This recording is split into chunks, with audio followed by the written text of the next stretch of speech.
Kaya nga eh. Ganda pala ah. Basta pag marami.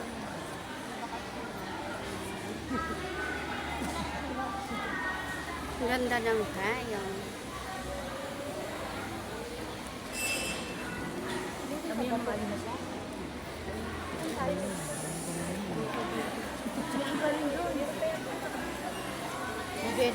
Ito po yung building ng grade 7. Yan po ang sa atin.